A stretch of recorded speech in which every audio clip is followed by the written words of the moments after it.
Martin Luther King Jr. was a political activist in recent time, and he was fighting for racial equality for the African American race because the whites were making the rules for the blacks because they thought they were of um, a lesser race, and so there's many different regulations for them, which was really unfair to them.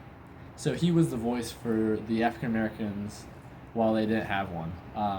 He was most famous for his civil disobedience, is what he preached, which was simply disobeying the law, kind of, but also being civil without violence while doing so. Like they had sit-ins, and which were where the African Americans would go into restaurants where they would go and sit down at, say, the bar where they're not able to sit, and they would just sit there and try to order even though they would not get served.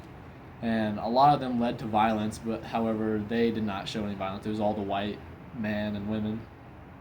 Um, he also was awarded the Nobel Peace Prize for all of his doings, which he was also famous for the March on Washington, which is where he gave his famous "I Have a Dream" speech, which was saying all of his beliefs on what should happen and how they should get treated better and all that kind of stuff. And then he was also very famous for the Montgomery bus boycott, which also happened. And what it was all the African Americans were boycotting the bus system because they used the bus system a lot compared to all the white people, because they would always have to go to the back of the bus to make room for the white people to be up in the front to be able to get off easier.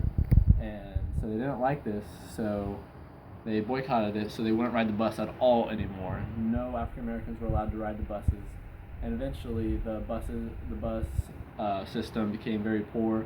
And throughout all this time, it did work eventually. And he also got nominated for the Presidential Medal of Freedom and the Congressional Medal of Gold, but that was after his death, which he was assassinated on April 4th in Memphis, Tennessee by James Earl Ray. And after his death, there was many riots going on in the time because the African Americans were very overwhelmed by what happened, and there are many memorials and many other things dedicated to Martin Luther King Jr. I know there is over 730 counties that have roads named after Martin Luther King Jr. And he was just a very influential person of the time and was really a phenomenal person for trying to fight for the rights of his race and trying to set equality for everyone, because they were obviously not treated right and they should have been, and he fought for them, which is a pretty amazing thing to do because I know myself I couldn't do.